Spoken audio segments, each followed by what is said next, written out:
Saudamos a todos com a paz do Senhor. Nós, antes de lermos a Bíblia, nós gostaríamos que os irmãos assistissem um pequeno vídeo. São 2 minutos mais ou menos. Esse vídeo vai falar sobre um grande acontecimento ocorrido há 51 anos atrás. 2, 1, 0, all engine running.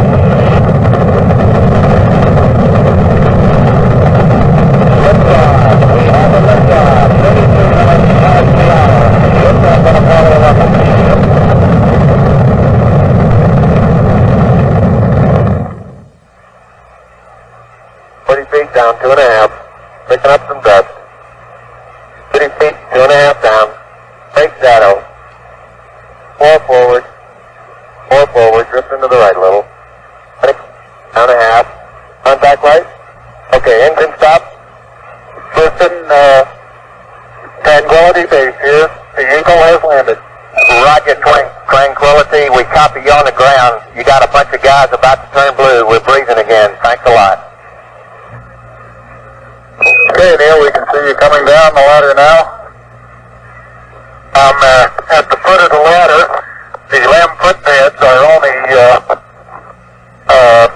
depressed in the surface about 1 or 2 inches. I'm going to step off the limb now. That's 1 small step for man, 1 giant leap for mankind.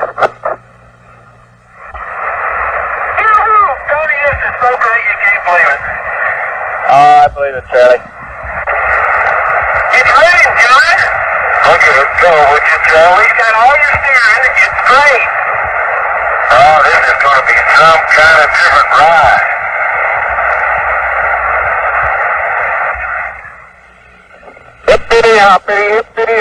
Hippity hopping over hill and dale. Da da da da da da da da da da da da. Hippity hopping along. 1 ignition. Burn away, Houston. Vector good. We're burning flat. Roger. Looks good, flight. Observation shot flight. Roger. Stand by for splashdown. Recovery, America, stable water, cruise call. Acredito que a maioria dos irmãos já viram esse vídeo em algum momento pela televisão ou pela internet. E esse é grandes feitos da humanidade. Quando o homem, uma nave tripulada, chegou à Lua em julho de 1969, portanto, há 51 anos atrás. E esse evento foi extremamente festejado ano passado. E com certeza alguém deve ter visto coisas. Ultimamente teve outra nave que também saiu para o espaço. Mas nós gostaríamos que os irmãos guardassem essas imagens. Principalmente aquele astronauta que teve o privilégio de descer no solo lunar,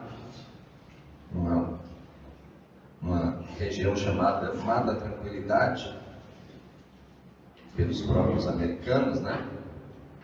E o nome desse astronauta é Neil Armstrong. Ele já faleceu parece que em 2012, uma coisa assim, com 80 e poucos anos. E os irmãos perceberam que ele tentou andar na Lua, né? Só que a gravidade da Lua é 6 vezes menor do que a Terra. Então, no que ele tentava andar, ele acabava pulando, né? E ele ficou muito alegre com aquela possibilidade de que ele pulando parecia que ele podia voar. porque a gravidade da Lua é 6 vezes menor do que a da Terra, e a experiência que ele tinha era com a vida terrestre, digamos assim, né? Os deslocamentos que ele tinha e tudo mais. Muito bem. Nós, na sexta-feira passada, nós estivemos aqui meditando, e na nossa meditação nós falamos sobre o enchimento do Espírito Santo de Deus sobre a vida de 2 homens, um chamado Bezaleel e o outro chamado Aholiabe. E aprendemos que Deus tinha um projeto a realizar, que era a confecção da tenda da congregação, do tabernáculo, e de todos os seus pertences, todos os equipamentos que compunham aquela tenda. Irmãos, era algo tão novo, tão revolucionário, quanto essa ideia de o homem ir à lua. E foi preciso que Deus capacitasse esses homens para que eles fossem instrumentos de Deus para a realização desse novo feito. E a Bíblia, com isso, nos mostra que quando Deus quer fazer alguma coisa, Deus utiliza pessoas.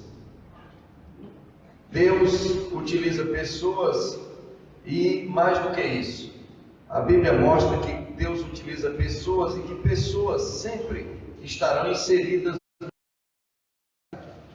Então Deus sempre vai usar pessoas que estão inseridas numa família, e portanto Deus sempre age também utilizando uma equipe. Sempre Deus tem agido dessa forma. Nós vamos ver lá no Gênesis, quando Deus foi fazer o homem, ou mesmo o mundo, né? Mas vamos pegar a passagem onde Deus criou o homem. Disse assim: façamos o homem a nossa imagem, conforme a nossa semelhança. A própria divindade age de forma coletiva, de forma em cooperação. Quando houve o problema da Torre de Babel, novamente a Trindade se manifesta: eia, desçamos e confundamos ali a sua língua. Lá no chamado de Isaías diz assim: quem há de ir por nós? Então Deus tem usado homens, e esses homens sempre são chamados por Deus pelo seu nome.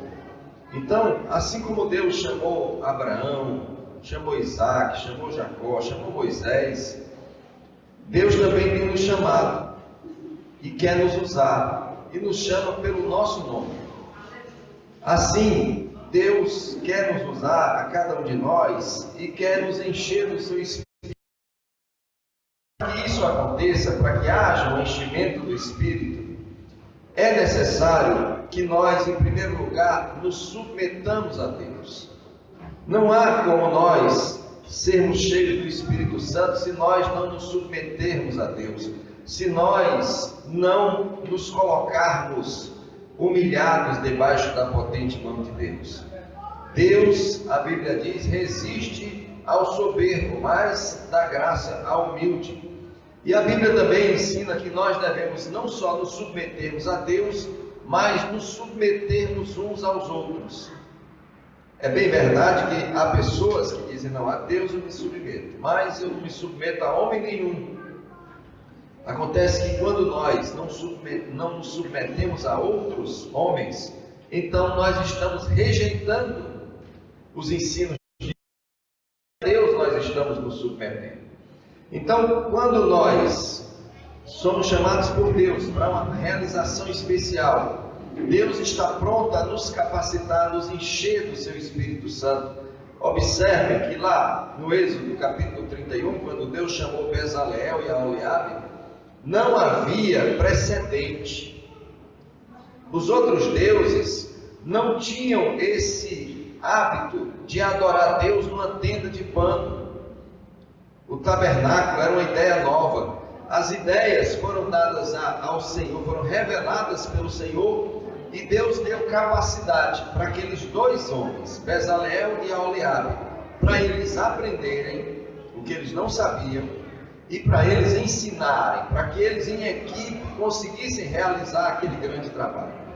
Então, Deus quer nos encher do seu Espírito Santo, mas Ele requer que nós nos submetamos a Ele, estejamos submissos uns aos outros e estejamos dispostos a sermos seus cooperadores uns dos outros, e nos disponhamos a aprender, a ensinar e a colocar em prática. Boa parte da humanidade, como eu disse, já viu essas imagens, e nós tomamos conhecimento de muito mais. Para que essa cena chegasse até nós, irmãos, olha, isso foi um investimento financeiro gigantesco, foi um investimento de pessoas que a gente não consegue nem perceber a quantidade de pessoas que estavam comprometidas com esse projeto. Veja bem, havia anos que o governo americano estava investindo.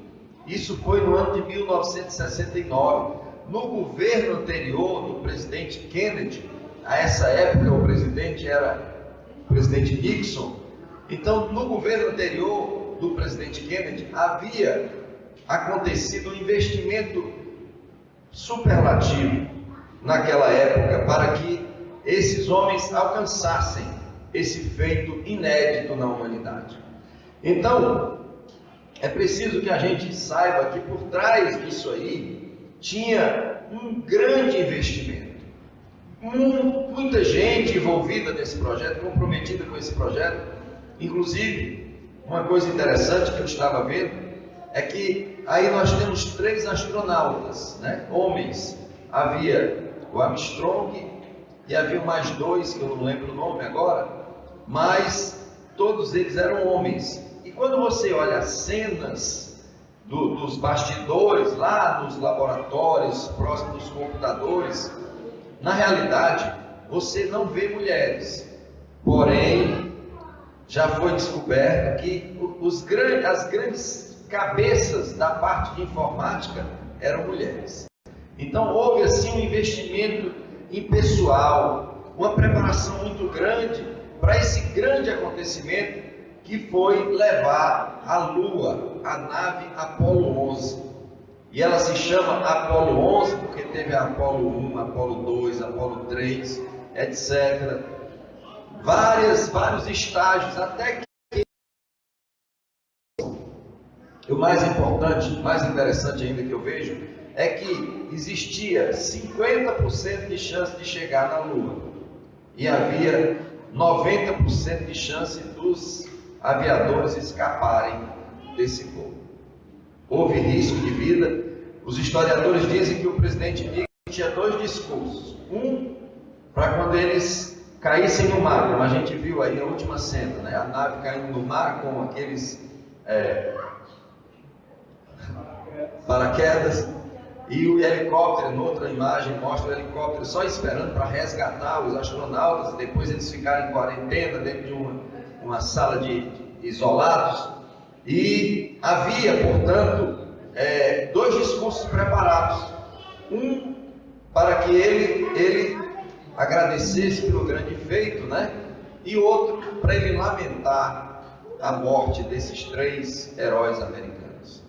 Mas, graças a Deus, eles na realidade continuaram vivos e viveram bastante. Tem um deles que ainda está vivo. Dos 3, tem um que ainda está vivo. Muito bem. Então vejam, irmãos e amigos, como foi interessante nós observarmos isso, para a gente perceber um outro projeto maravilhoso que nós precisamos encarar. Eu não estou querendo incentivar nenhum dos irmãos a serem astronautas, nem mesmo as crianças, né? O que eu estou querendo dizer é o seguinte: esse é um projeto muito importante. Porém, Jesus Cristo deixou para nós um projeto importantíssimo também. Vamos ler aí em Mateus capítulo 28, a partir do verso 18. Mateus, Evangelho de Jesus Cristo, segundo escreveu Mateus, capítulo 28, 16, para ser mais completo ainda. Evangelho de Jesus, segundo escreveu Mateus, capítulo 28, a partir do verso 16, diz assim: Os 11 discípulos partiram para a Galileia, para o monte que Jesus lhes tinha indicado. Quando o viram, o adoraram, mas alguns duvidaram. Chegando-se Jesus, falou-lhes dizendo: É-me dado todo o poder no céu e na terra. Portanto, ide e fazei discípulos de todos os povos, batizando-os em nome do Pai, e do Filho e do Espírito Santo, ensinando-os a obedecer a todas as coisas que eu vos tenho mandado, e certamente estou convosco todos os dias até a consumação dos séculos. Muito bem, aqui nós temos a ordem de Jesus para os seus discípulos. Para alcançar qualquer objetivo, com certeza nós vamos necessitar de autorização para fazer alguma coisa. Nós vamos sempre precisar de autorização. Vamos sempre estar debaixo da autoridade de alguém. Para a gente alcançar algum objetivo, a gente precisa ter planejamento. Precisa de recursos, sejam materiais ou imateriais. Vai precisar de muito trabalho, muito esforço e perseverança. Como eu disse, para Apolo 11 chegar na Lua, ela teve naturalmente a autorização de um governo poderoso. Houve uma estratégia para alcançar aquele objetivo. Não conseguiram da primeira vez, foram conseguir na 11ª vez. Então houve uma injeção de recursos materiais, recursos humanos, uma coisa assombrosa, um negócio fora de série. Dinheiro que a gente não consegue assim contabilizar com facilidade. E houve também muita dedicação e muita perseverança. Aquelas pessoas podiam ter desistido, homens morreram, e eles podiam dizer: não, vamos deixar esse negócio para lá, esse negócio de corrida espacial, isso não vale a pena, sacrificar vidas, mas eles estavam dispostos a sacrificar vidas. Como eu disse, o presidente dos Estados Unidos havia preparado um discurso para o caso dos 3 astronautas morrerem. E havia uma chance, eles divulgam 90% de chance deles sobreviverem, 10% de não sobreviverem, mas sinceramente eu fico pensando se era isso tudo, porque quando a nave chegou na Lua, o sensor, o computador, avisou que estava faltando combustível, e se faltasse combustível, eles não poderiam sair da Lua jamais. Acontece que o sensor do computador deu o apitozinho, não é porque faltou combustível, é porque a gravidade fez o combustível subir. E como a gente faz os sensores baseados aqui na Terra, do que o combustível subiu, o computador acusou que estava vazio, mas na verdade tinha combustível, tanto é que eles decolaram e encontraram outro módulo lá fora da Lua. Muito bem.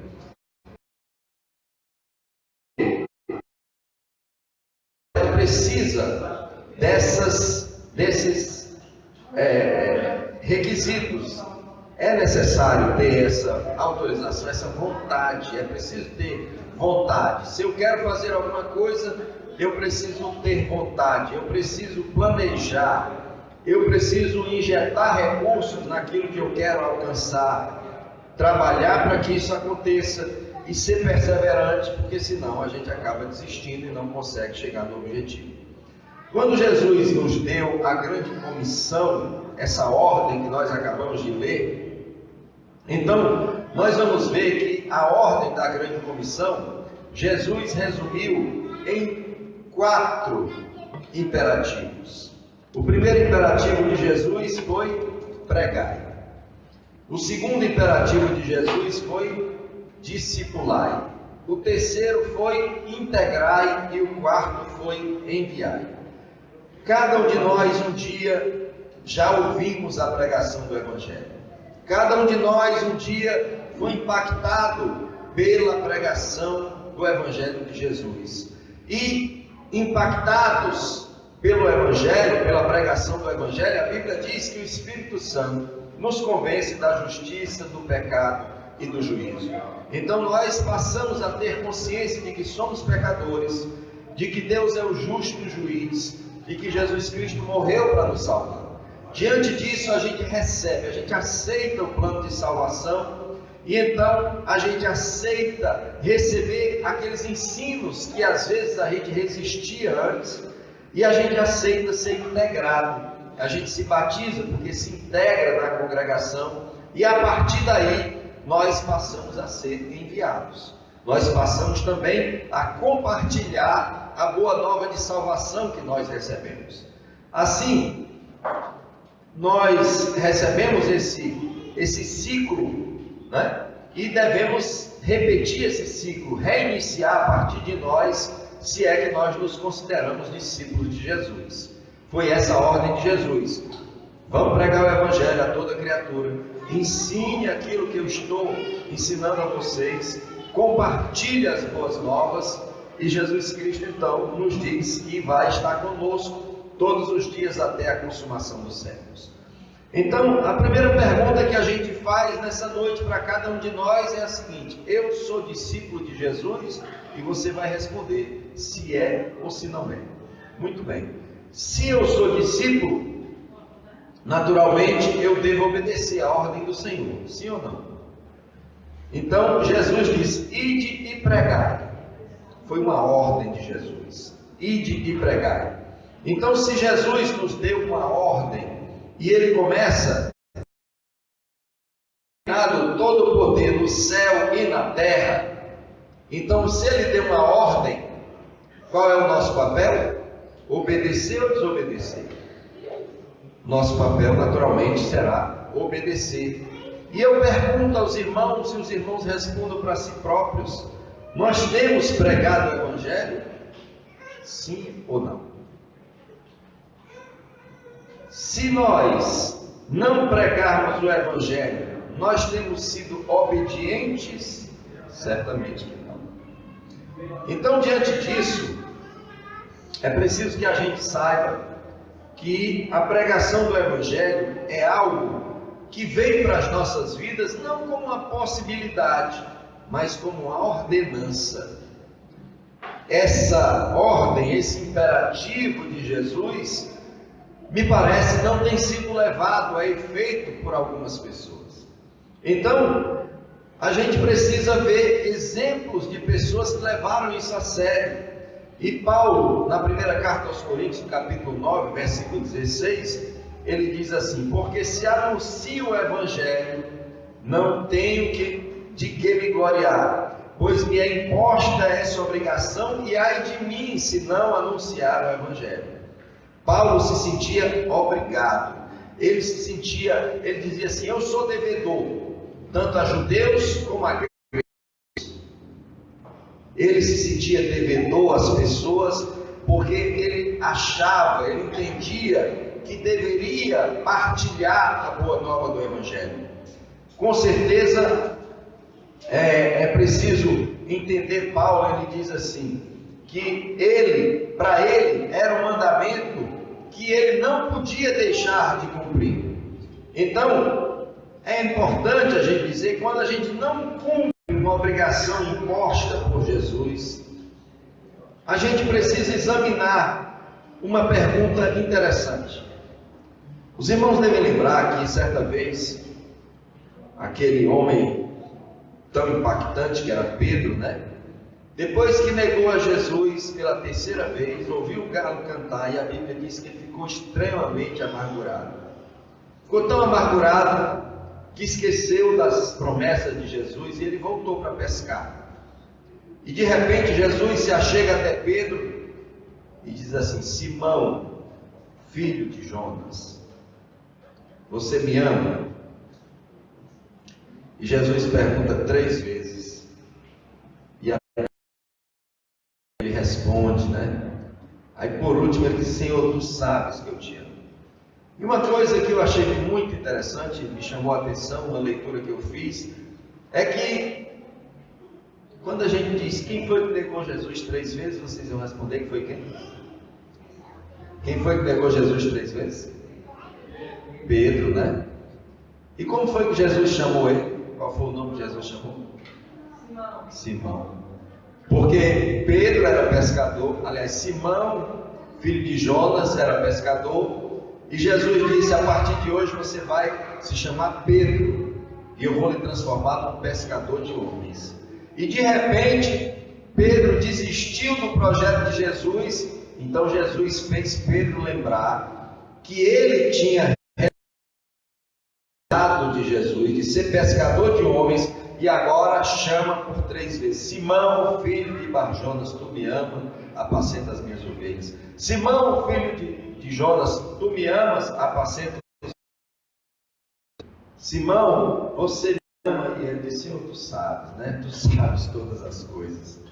Interessantíssima essa colocação, que se realmente nós amamos ao Senhor, então nós devemos obedecê-lo.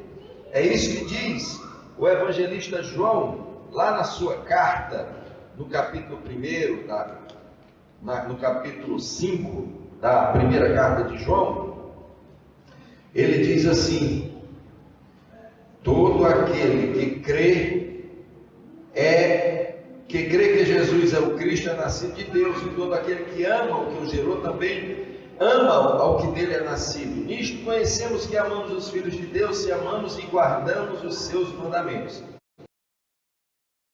Que guardemos os seus mandamentos, e os seus mandamentos não são penosos. Ou seja, eu pergunto: pregar o evangelho é o mandamento de Jesus? Sim ou não? Pregar o evangelho é mandamento?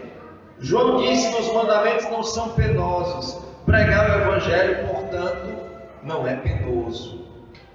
Pregar o evangelho é um privilégio que nós temos.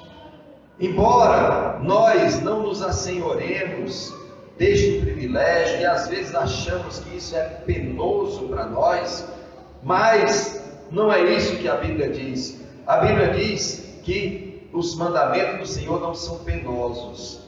E alguém pode dizer: pastor, mas eu acho tão difícil pregar o evangelho. Mas quando nós estamos cheios do Espírito Santo, isso vai acontecer com uma facilidade tão grande. Imagine quando você bota leite para ferver.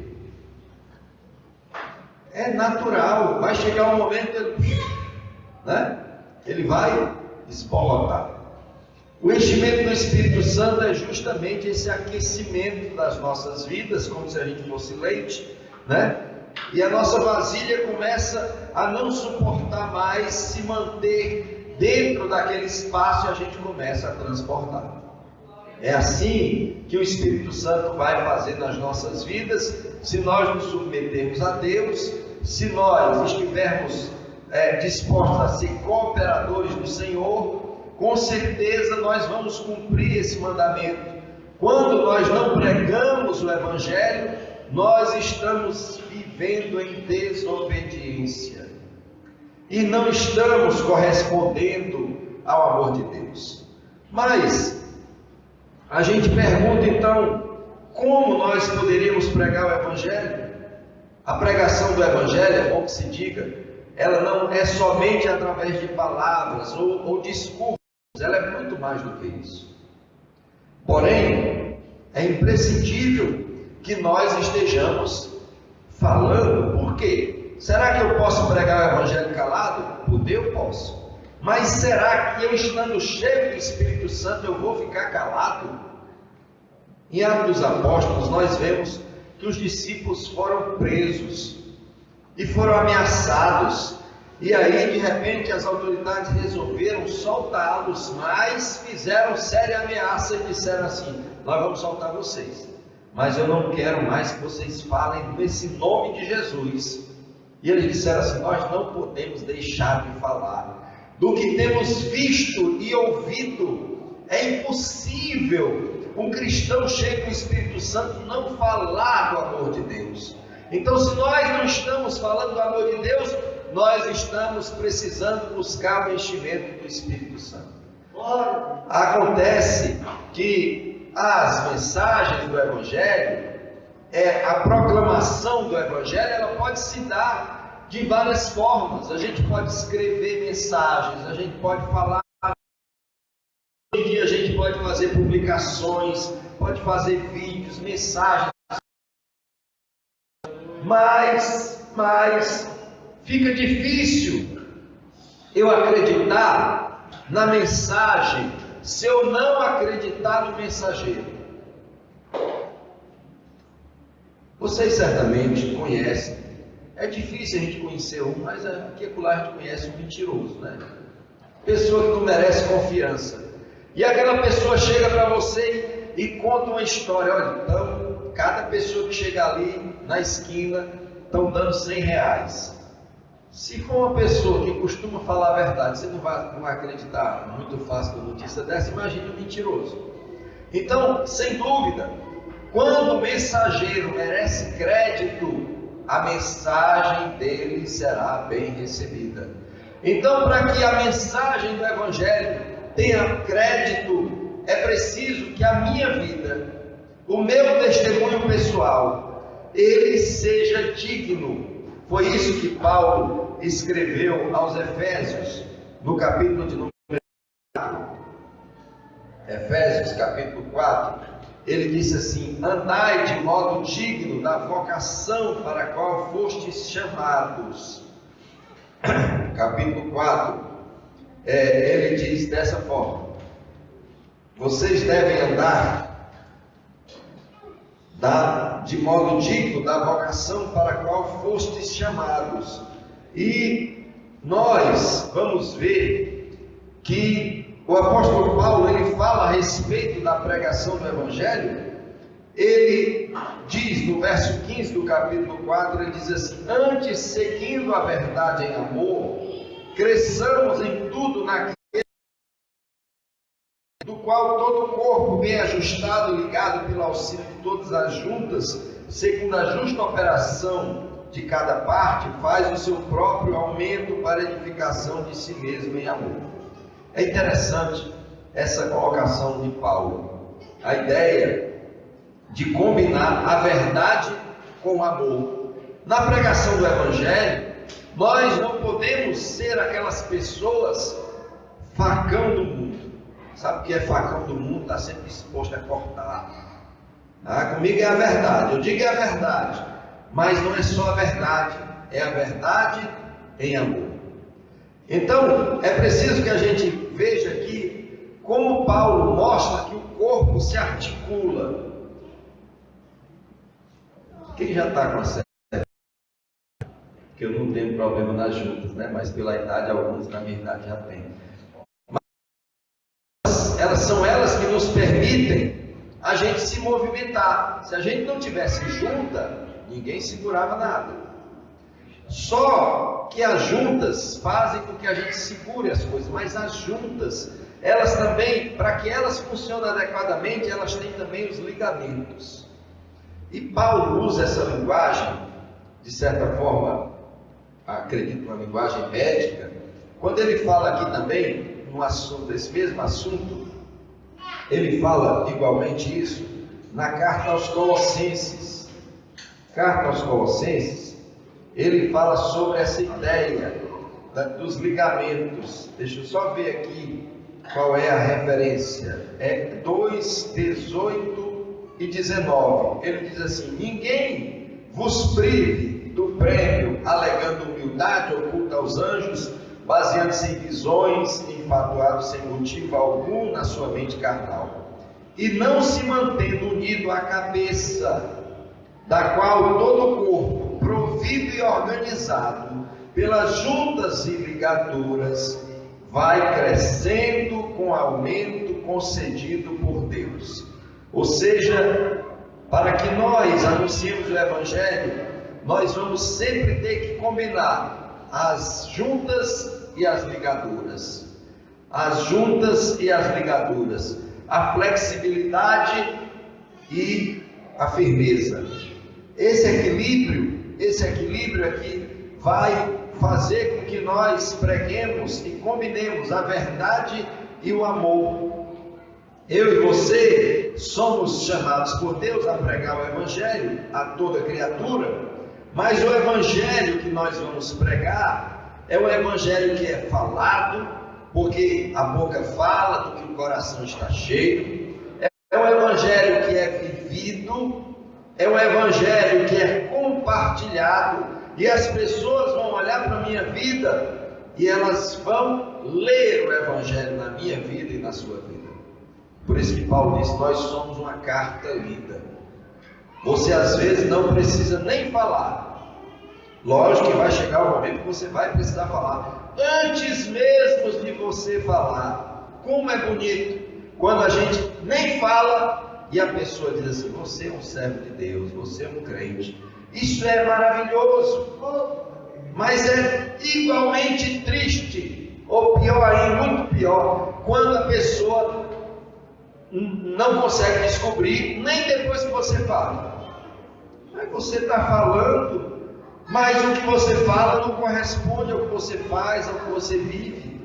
Então, nós fomos chamados por Deus para compartilharmos o Evangelho em todas as áreas, em todos os lugares, para todos os homens. Pregar o Evangelho, meus irmãos, deve ser um motivo de alegria, de privilégio, porque, como disse, não são pesados os mandamentos do Senhor. Muito bem, é preciso que a gente lembre que esse chamamento para pregar o Evangelho não é privilégio de algumas pessoas. Temos aqui o evangelista Antônio. Não, todos nós, a começar de mim e até chegar no mais novo convertido. Nós fomos chamados por Deus, mesmo que nós não tenhamos o dom da pregação. Ah, pastor, eu não sei pregar, mas você sabe falar da vida alheia, você sabe falar do governo. Pessoa que disser que não sabe falar da vida alheia, eu vou admirar muito, né? Porque é difícil, não conheço ninguém. Todo mundo fala da vida alheia, nem que seja dos parentes. Então fale de Jesus. Falar de Jesus é a coisa mais fácil. Irmãos, difícil é vender um produto ruim, não, Fernando? Mas um produto bom, Fernando está que é bom demais, né? É o garoto propaganda da... Como é o nome? Do Atacadão, aquele produto. Produto que rapa a cabeça. Gillette, né? Já ganhou o prêmio, já foi jogar lá no estádio do Pacaembu, né? Porque é um produto presumivelmente bom. Mas quando então falar de Jesus, eu costumo dizer, o Evangelho é a melhor mercadoria, não tem defeito. Oh, que coisa maravilhosa! Falar de Jesus é a melhor coisa que existe. Se você for falar de um partido político, de um presidente, de um governador, sempre tem oposição. Ah, pastor, mas o diabo está na oposição. Mas ele é um mentiroso desde o princípio. A gente sabe que falar de Jesus é a coisa mais deliciosa do mundo, porque não há defeitos em Jesus. As pessoas às vezes se decepcionam com as lideranças, com os pastores, com os líderes, mas com Jesus não há como se decepcionar. Dessa forma, todos nós, mesmo que não tenhamos o dom da pregação, somos comissionados por Deus para pregar a sua palavra. Lógico que cada um de nós deve privilegiar aquelas pessoas que são mestres, que são ensinadores da palavra, pessoas como Adriano, como Henrique e outros. São pessoas que se afadigam no estudo da palavra. Nós precisamos honrar essas pessoas. No entanto, é preciso que a gente saiba de uma coisa. Paulo escreve aos Romanos e diz assim: como pois invocarão aqueles em quem não creram? E como crerão naquele de quem não ouviram? E como ouvirão se não há quem pregue? E como pregarão se não forem enviados? Como está escrito: quão formosos os pés dos que anunciam o Evangelho da paz, dos que trazem alegres novas de boas coisas, alegres novas de salvação. Então, eu e você somos chamados por Deus para falarmos de Jesus. Uma das maiores evangelistas que a gente vê na Bíblia foi uma mulher que teve um encontro com Jesus. A mulher que estava no poço de Samaria, ela evangelizou a cidade inteira. A cidade inteira, irmãos. A cidade inteira foi ver Jesus. E o que aquela mulher fez? Ela disse assim: venham ver um homem que disse tudo da minha vida. Simples. Ela deu testemunho. Ela deu testemunho do que aconteceu com ela. Falar do Evangelho não é nada mais, nada menos do que reconhecer o que Deus tem feito nas nossas vidas. Não é absolutamente nada tão difícil. A obra do Senhor, a pregação do Evangelho, as realizações de Deus sempre foram feitas de modo que houvesse cooperação, que houvesse equipe. E sempre houve pessoas que se opuseram para que essas equipes ficassem unidas. Se a gente ler a Bíblia, a gente vai ver que Moisés foi chamado por Deus. E aí Moisés disse: Senhor, não dá certo para mim não, porque eu sou pesado de língua, eu sou gago. Alguns dizem que era gago, né? Mas a Bíblia diz pesado de língua. Então, aí Deus disse: o seu problema é esse, meu amigo, eu vou arrumar uma equipe boa para você. O seu irmão Arão, fala que é uma beleza, ele vai com você. A gente vai ver que depois de Moisés, o sucessor de Moisés, Josué, ele tinha um auxiliar, um parceiro, a equipe dele, Josué e Caleb. A gente vai ver Elias e Eliseu, a gente vai ver Pedro e João, Paulo e Silas. Deus sempre se utiliza de pessoas para trabalhar em equipe. O trabalho cooperativo na pregação do Evangelho é indispensável. E Paulo então mostra como é preciso haver esse trabalho de cooperação entre juntas e medulas, né? Juntas e ligamentos, melhor dizendo. Então é preciso que eu e você saibamos disso, que Deus deseja nos usar em equipe, e precisamos nos colocar como corpo de Jesus, como corpo do Senhor, na condição de pessoas que estão dispostas a terem relacionamentos. Não há como a pessoa imaginar que a igreja seja um recipiente cheio de pedaços de dedo, né? de braço. Então, a igreja é um corpo, e esse corpo é interligado. Esse corpo coopera. Quando você leva uma topada no seu dedinho mindinho, todo o corpo padece. Então é isso que nós precisamos ter vínculos. E Paulo diz em Romanos 12, verso 5, ele diz assim: nós, embora muitos, somos um só corpo em Cristo, individualmente membros uns dos outros. Essa é a proposta de Deus para as nossas vidas. Cada um de nós precisa se colocar à disposição de Deus para sermos instrumentos de propagação do seu Evangelho. Algumas pessoas dizem: olha, eu não vou para a igreja porque a igreja é cheia de pessoas imperfeitas. Eu ouvi uma frase muito interessante: a igreja é que nos livra de viver uma vida egoísta. Porque se você se acha muito bom, você acaba se isolando. E se você se isola, você não vai, os seus defeitos não serão apontados e não serão corrigidos. Vocês já viram que existem pessoas que estão sempre apontando os defeitos dos outros, e às vezes o defeito que ela vê nos outros é um defeito que ela traz consigo?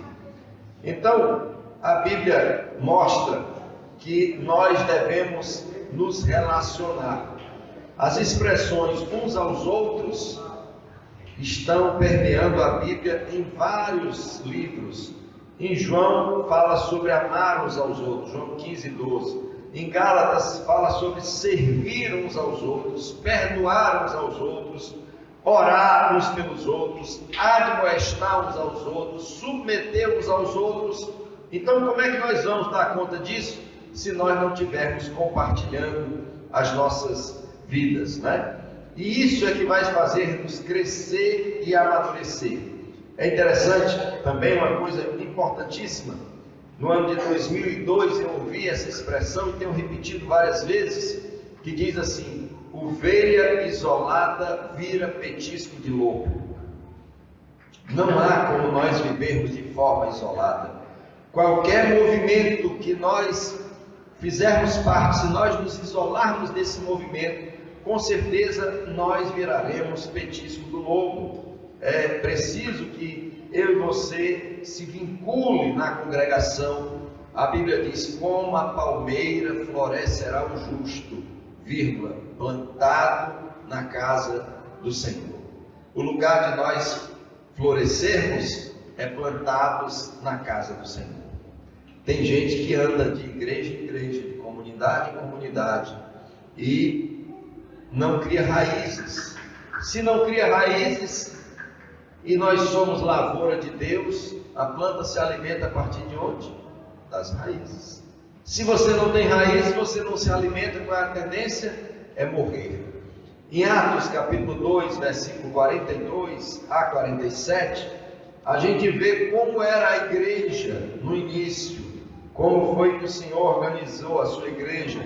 E no capítulo 2, verso 42, diz assim: e perseveravam na doutrina dos apóstolos, na comunhão, no partir do pão e nas orações. Em cada alma havia temor, e muitas maravilhas e sinais eram feitos pelos apóstolos. Todos os que criam estavam juntos e tinham tudo em comum. Vendiam suas propriedades e bens e repartiam com todos conforme a necessidade de cada um, perseverando unânimes todos os dias no templo e partindo o pão de casa em casa, comiam juntos com alegria e sinceridade de coração, louvando a Deus e caindo na graça de todo o povo. E todos os dias acrescentava o Senhor à igreja aqueles que iam sendo salvos. A gente tem 3 reuniões por semana, e às vezes é preciso a gente encerrar a reunião, porque tem tão pouquinha gente, né, professor? Às vezes os alunos não chegam na hora, mas a gente vê que essa igreja era uma igreja que tinha experimentado o enchimento do Espírito Santo. Então o que acontecia com essa igreja? Eles perseveravam, eles estavam unânimes todos os dias. Quantas faltas tinha, irmão? Não tinha falta, irmão. Ninguém faltava. Quando a gente está cheio do Espírito Santo, a gente lembra quando a gente está empolgado, né, no primeiro amor, falta nada.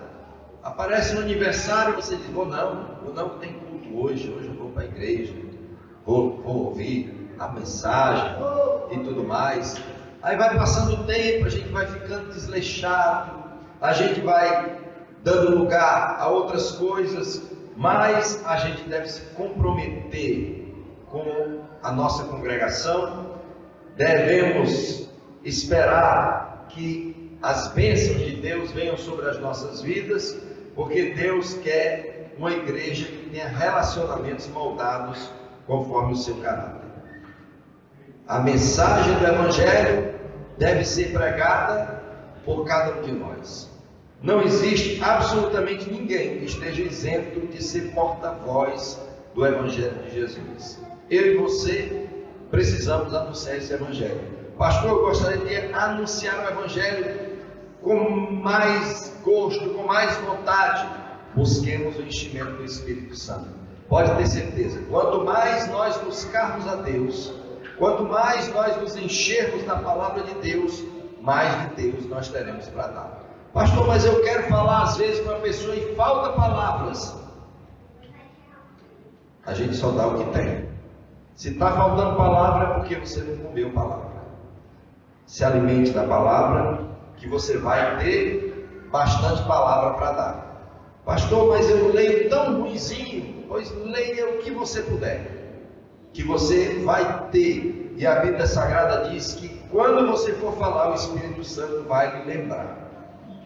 Mas, se nós não lermos nada, nós não teremos nada para compartilhar. Assim, nós vamos orar, agradecendo a Deus pelas preciosas audiências, tanto na internet como os irmãos que aqui estão, agradecendo ao Senhor por tudo. Vamos orar nesse momento. Se alguém nessa noite deseja oração, nós estaremos orando, pedindo ao Senhor que nos unja, que nos encha do seu Espírito Santo. Eu estava meditando sobre essa ideia da unção, né? A unção é tão importante, Aconteceu lá em casa que pintaram o portão e eu tentando abrir o portão, que a tinta prega, né? Aí eu não sei se foi a Márcia que disse, bote óleo. Aí eu botei óleo. Foi óleo de, como é que chama? Óleo de máquina, viu, irmão? Não foi óleo da unção, não. Mas de qualquer forma, quando eu botei o óleo, deslizou. Então, se você está emperrado igual o portão lá de casa, está entendendo? Para pregar o Evangelho, busque o óleo do Espírito Santo que você vai ver que vai deslizar e vai, com certeza, ser um sucesso.